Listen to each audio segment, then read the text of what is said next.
entitled this message, I entitled it Humility 101, because it seemed that every turn that Jesus was teaching, he was teaching the very basics of human existence, living amongst one another and getting along with one another, but mainly living for God and being in relationship with God. Now, I feel like a lot of times that I have to take remedial classes. I feel like, you take 2 steps forward and then you get knocked 2 steps back and you need a remedial class. But the very basic here is humility. Some time ago, I confessed to the group that I was a very prideful person. Pride was one of my downfalls.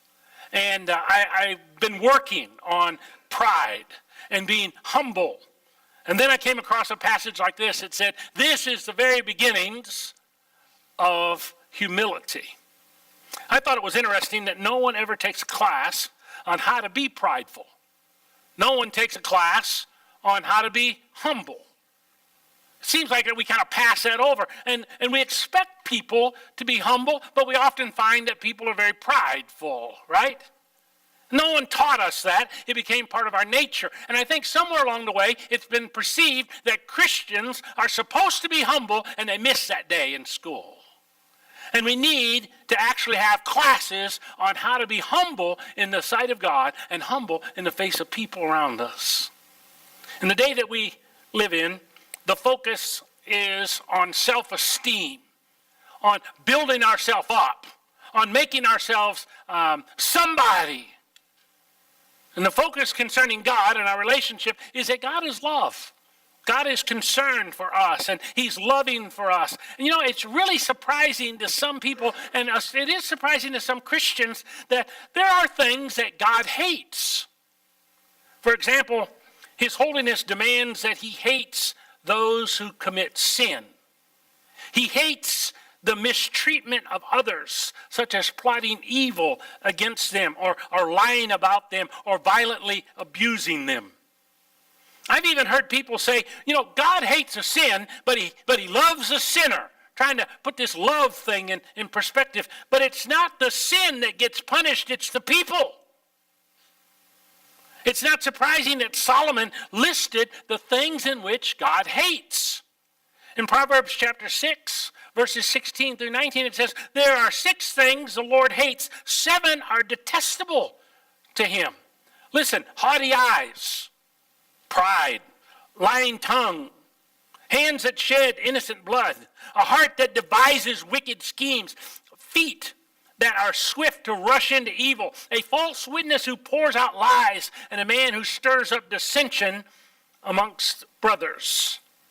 And at the heart of all of that which God hates is pride. During the final months of Jesus' ministry, I got to know that he knew the hour. He knew the time. He knew that it's swiftly coming to a conclusion. And he looked at his disciples and he listened to them, and he thought, we need to do remedial classes.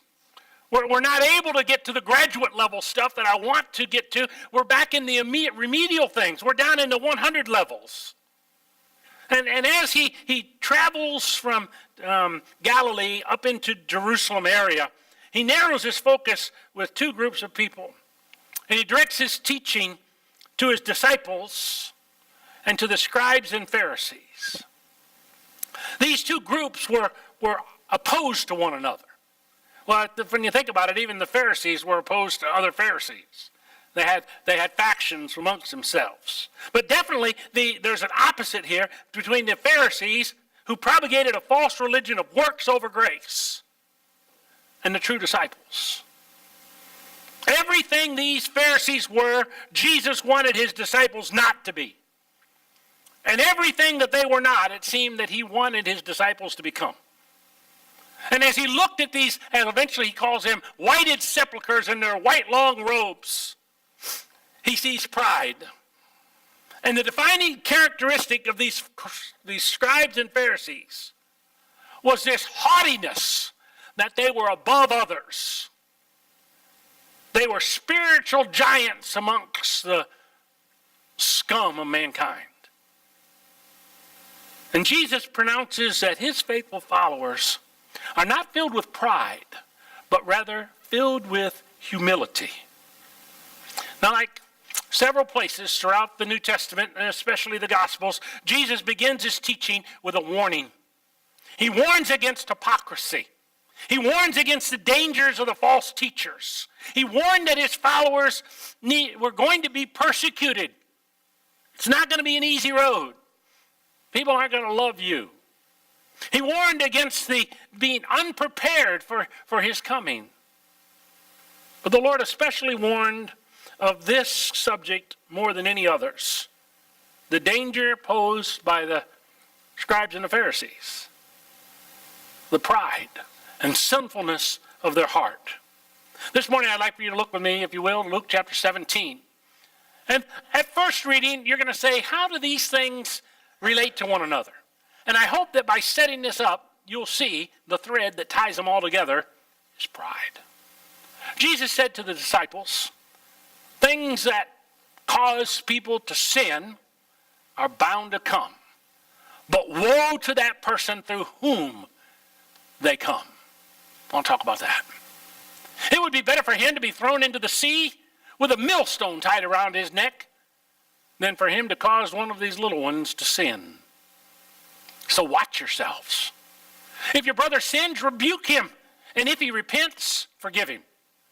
If he sins against you 7 times a day and 7 times comes back to you and says, I repent, forgive him. At that moment, one of his disciples say to the Lord, increase our faith. Now, in reading this, it seems like it's inserted there. But I see it more like he hears that and he says, Lord, help me. What you have just finished saying is an impossibility. I need help. Increase my faith. And then he tells a story. If you have faith as small as the smallest seed I can think of, which he says a mustard seed, you can say to this mulberry tree, which they grew to about 15 feet like a shrub, be uprooted and planted in the sea, and it'll obey you. Suppose one of you had a servant. He's plowing, or he's looking after sheep. Would he say to the servant when he comes in from the field, come along now and sit down to eat? He would not. Rather say, prepare my supper. Get yourself ready and wait on me while I eat and drink, and after that, you can eat and drink. Would he think that the servant, because he did what he was told to do, so you also, when you have done everything you were told to do, should say, we're unworthy servants. We have only done our duty. This morning, Jesus defines for us the essence, the basis of humility. And in this little passage of Scripture, he gives us 4 such characteristics of a person who demonstrates humility. And I want to see if we can't put some of these into practice. I want to see if we can add these things to our lives. I want to see if we can go to school for just a moment and learn what it is to be humble and then start doing these things. You see, one of the biggest hindrances to the gospel is this world thinks that we're filled with pride. They think that we're somebody because we come to church on Sunday. They think that we think we're somebody because we have Sunday clothes. And they think that we're something. And those who think that they're something are most likely nothing. While those who think that they're nothing are in reality really something. The first characteristic is found in verse number 12. And a humble person avoids offending other people. Jay, could you put verse 12 back up on the screen for people? Verse number 12. Our opening line here. I'm sorry, verse number 1. Verse number 1. I said 12. I didn't even read 12. Jesus says to his disciples, things that cause people to sin are bound to come. Did you see that? Things that cause us to sin are bound to come. But woe to the person through whom they come. And I think Jesus points out here that the fallen, corrupt, imperfect world that we live in has some things that are going to happen. It's inevitable. They're almost like an absolute. It is inevitable that stumbling blocks come. And in one of the translations, it actually took this word inevitable and put it within the text. I think it was the New American Standard that did that. In the old King James Bible, it says impossible here. It's an interesting term because it's only used in this one place in all of the New Testament. And when something pops up and you can't find it anywhere else, it becomes very significant as what's going on. The translators in the New Living Translation attempted to clean up the verse by saying, there will always be temptations to sin, but what sorrow awaits the person who does the tempting. It refers to something that is certain, almost like an absolute. That it is inevitable, it is impossible to avoid a stumbling block. Originally, this word stumbling block were referred to those who went fishing.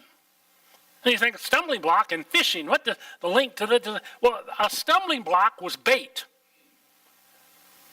And the bait was what you put on the hook or what you threw out into the water to draw the fish together. Sometimes it was put on a stick, other times it's translated like an attraction in a trap.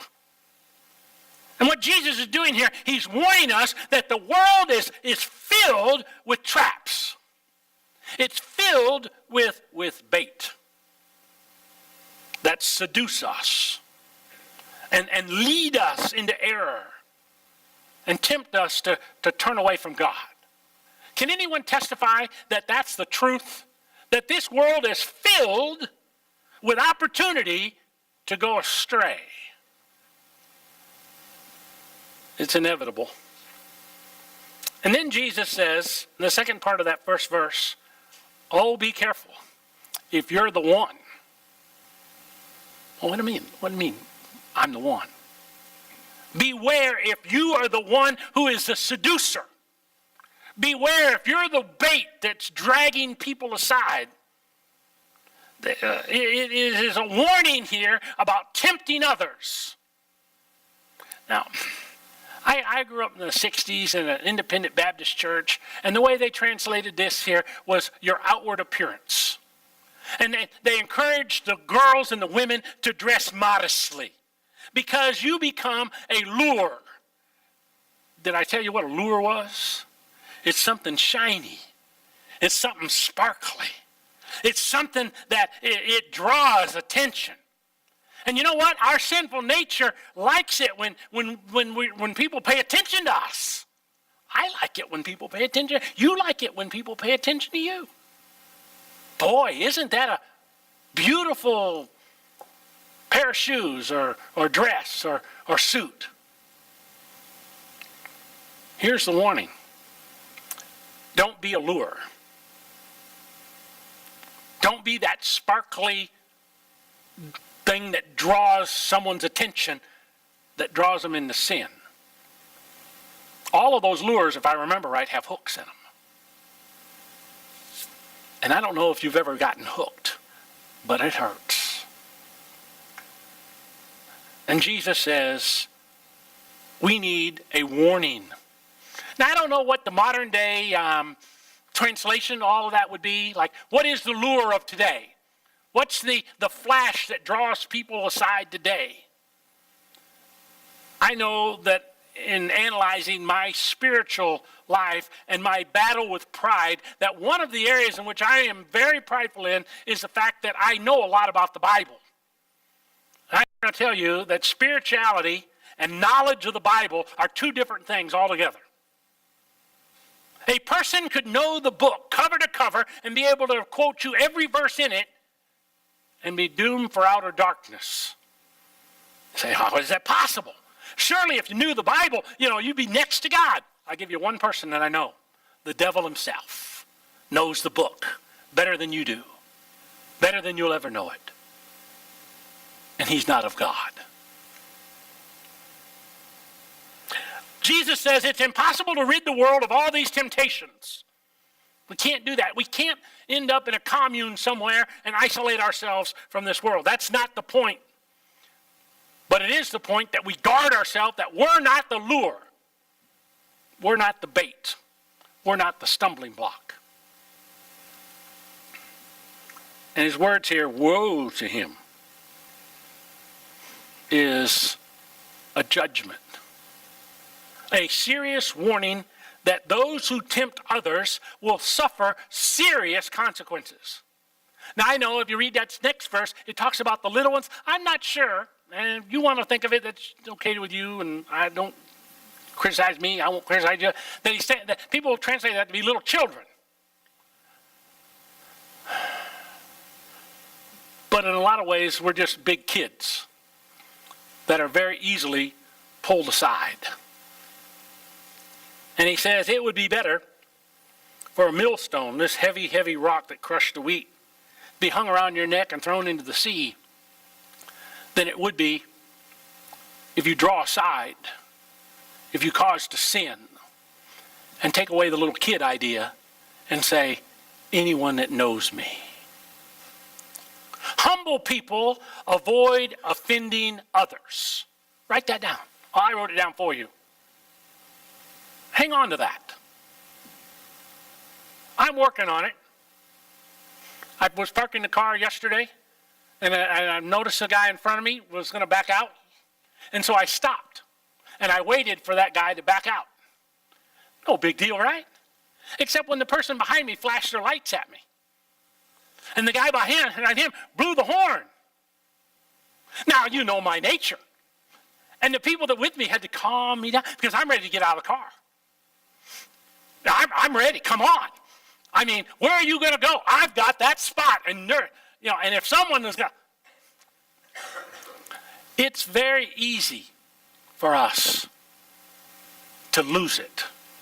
Well, let me do it this way. It's very easy for me to lose it. And I praise God that he's secured my salvation because I'd never be able to hang on to it. But it would be very, very easy for me to offend someone else. And I have noticed that I do that just by breathing. It seems like I don't have to work at it at all. Now, I don't want to preach about you, so I preach about me, and then I want you to think about it. How easy do you offend somebody? Because I know it don't take nothing for me to do it. And I don't even have to try. Think about that. Study on that. Dwell on that for a minute. Humble people avoid offending others. Now I'm going to kick this up a little bit. You ready? Hang on. Humble people in verse number 3 and 4 are forgiving people. Forgiving people. Just as a faithful follower guards against being a hindrance or a stumbling block or a lure to others, they're very gracious, forgiving people. Now here's what I've noticed in my Christian life, and I'm not going to say how long now, but it's coming up on 50 years, okay? I just go ahead. I want to be forgiven. I want to be forgiven by God. I want to be forgiven by everybody else. But it is really tough for me to forgive somebody else. Humble people are forgiving people. They don't hold grudges. They don't have lists. Some people put notes in their Bible. They carry lists around with them in their Bible. And here's, let's see, Mary Jane, January 8th, 1937, sat in my place at church.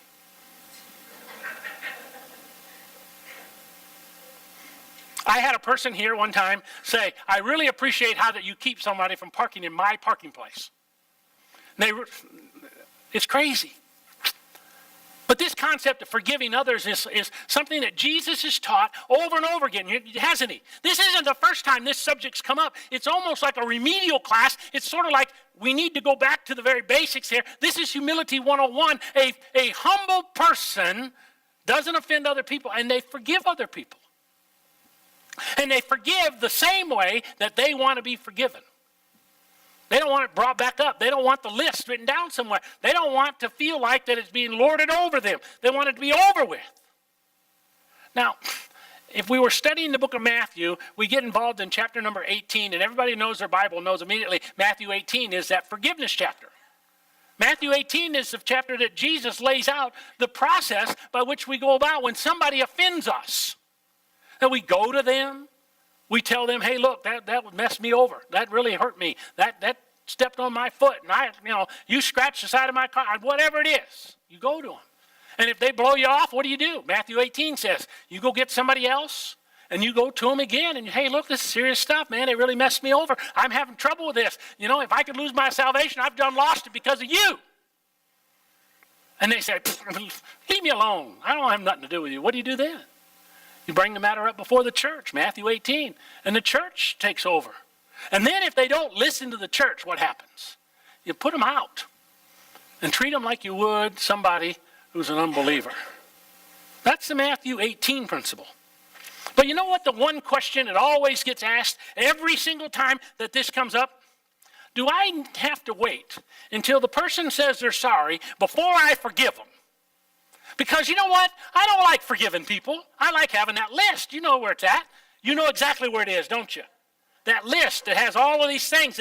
I like having that list. And I'm not about to say you're forgiven until you say you're sorry. And when you say you're sorry, I'll think about it.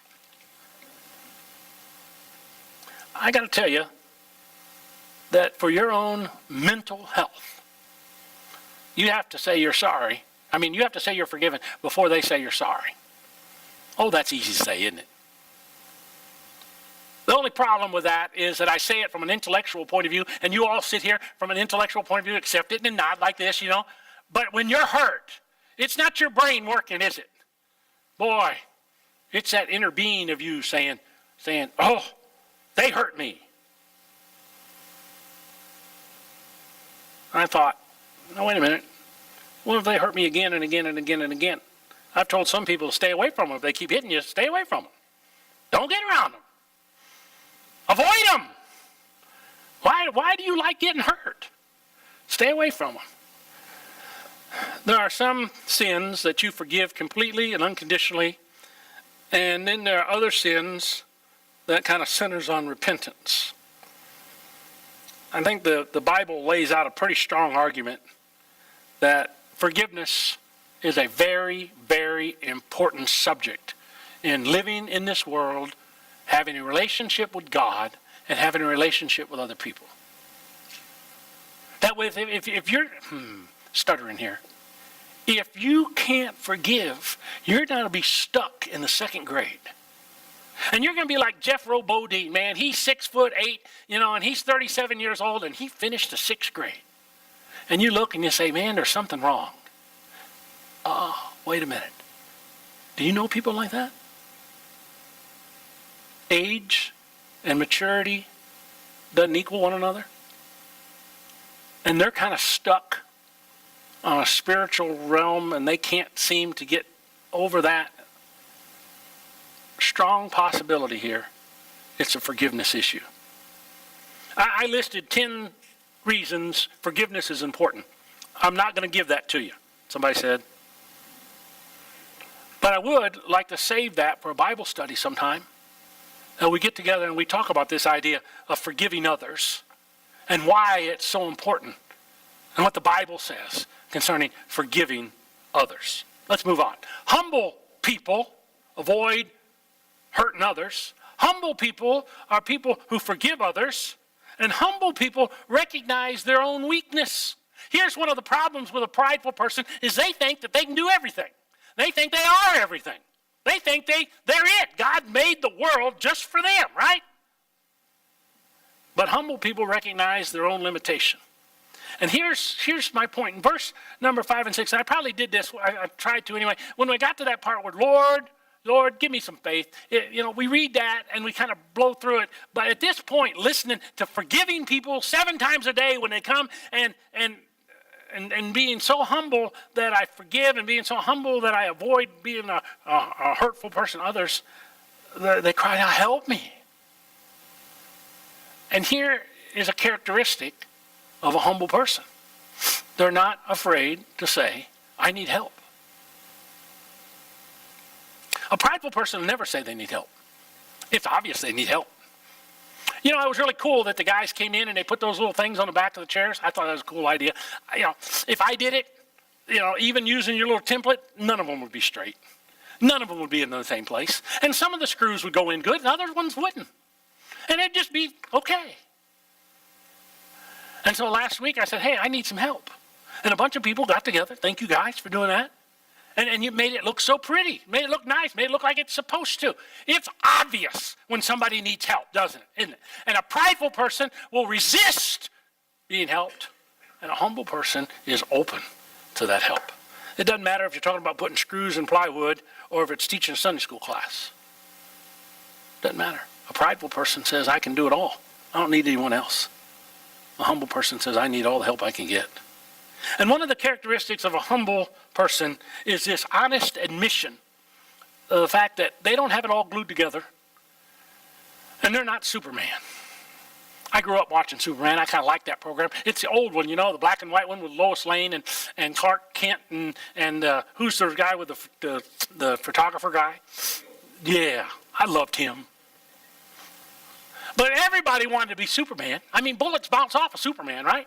Nothing can hurt. Oh, yeah, there's that kryptonite stuff, but, you know, you avoid that. And, I mean, you can do anything. You can spin around the world and stop the world from turning and turn back time. I mean, man, there is nothing that Superman can't do. And every one of us want to be a Superman. Only to realize that somebody stuck in us the kryptonite called sin. And we keep falling all over ourselves, and we can't even walk and chew gum at the same time. I think Jesus affirmed the validity of the question. And he responded with this little allegory about faith. If you were Superman, you could say to this shrubbery that's growing out here 15 feet tall and 15 feet wide, I want you moved. And it'd just pick it up and it'd be gone wherever you want. You'd be Superman. And if you had just a weedy, beady little faith, you could do that. And that should draw us to the mind of how weak we really are. Because humble people recognize the fact they need help. Finally, in verse number 7 through 10, Jesus gives a story, kind of a little parable. And in that, he says, humble people reject recognition and honor.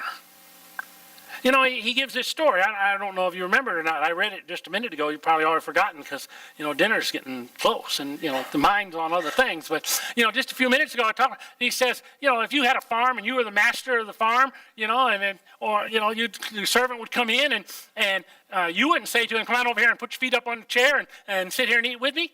You wouldn't say that. And if you were the servant, you wouldn't expect that.